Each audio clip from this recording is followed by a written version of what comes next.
Have you ever seen an ad for something and thought, I could 3D print that? I think that a lot, but this time I actually did it, and today on the BV 3D channel we'll see the result. I'm Brian, and you are watching BV 3D.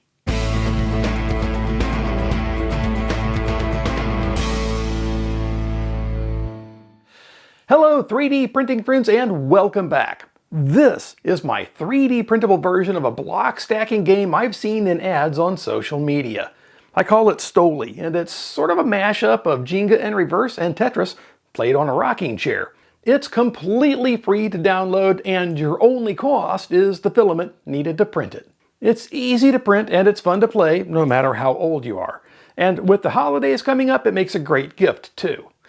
So what's the story behind Stoli? Well, I saw an ad on the social media site formerly known as Twitter that Joe, the 3D printing professor, had posted saying, "Should be super easy to 3D print this." I agreed with his assessment, so I sat down in Tinkercad and designed a basic hollow block. Then I put the blocks together in various Tetris-like tetracube shapes. And I added bevels to each block to give them visual separation. It seemed like the right way to do it, and it makes them look a little bit cooler. The tetracubes resemble letters if you close one eye and squint with the other one. There's S, T, O, L, and I. So I decided to call it Stoli. Is that a nod to Tetris's roots or a reference to a particular brand of adult beverage from the same part of the globe? I'll let you decide. Anyway, that's the backstory on Stoli. Now, if you're curious about the shapes, there's an interesting article about tetromino and tetracube shapes on Wikipedia. Now, I want to be clear that I didn't invent the concept of stacking these shapes on a rocking base. What I did do is model the rocker base and the tetracube shapes from scratch, giving them my own little personal touch. And I came up with the idea of rolling a D6 instead of drawing cards from a deck to pick which piece to play. Let's talk about printing the pieces and then we'll get into the gameplay.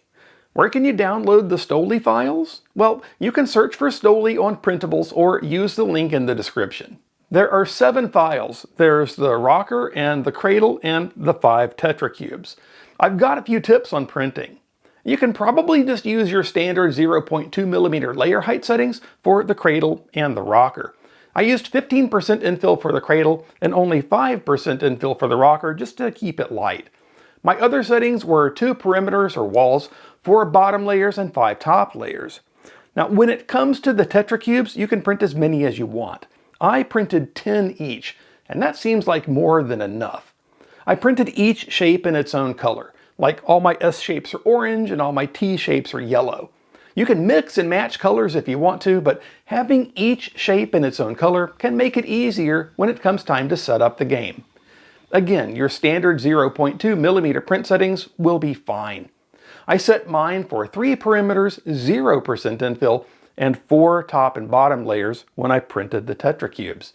The first layer on the tetracubes needs to stick well, so if you have issues with them popping loose before the print job is done, a little bit of glue stick can really help. Now, I recommend not using a brim on any of the parts. Brim remnants? Those would be difficult to remove from the tetracubes and they could interfere with the smooth rockin' action of this piece right here. Now, the only non-printable piece that you might need for Stoli is a D6, otherwise known as a regular old 6-sided die. If you don't have one, or you just like the idea of 3D printing one, there are a bunch of them to choose from on Printables. So get those Stoli pieces printed out and maybe post a make on Printables to show it off. Coming up, I'll show you how to play. Hey, if you're enjoying this video or you just like 3D printing stuff in general, a subscribe would really make my day.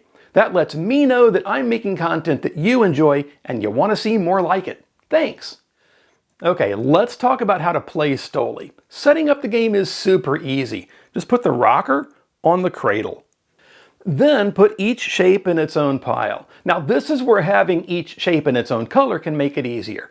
There are 5 shapes, so make 1 pile each for the S, T, O, L, and I shapes.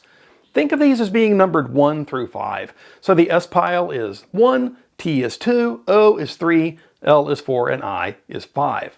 Now you're ready to play. You can have 2 or more players, and however you want to choose the order of players is up to you. You could go by alphabetical order or age order or whatever you feel like. When it's your turn, roll the d6. If you roll a 1, 2, 3, 4, or 5, pick a piece from the S, T, O, L, or I pile. If you roll a 6, you get to pick whichever piece you want. Note that the I piece is impossible to play as the very first piece. It just tips over. So if on the very first roll of a game, when there are no other pieces on the rocker, a 5 is rolled, just roll again. Now that you've got your piece chosen, carefully place it on the rocker. If the rocker tips, you're out.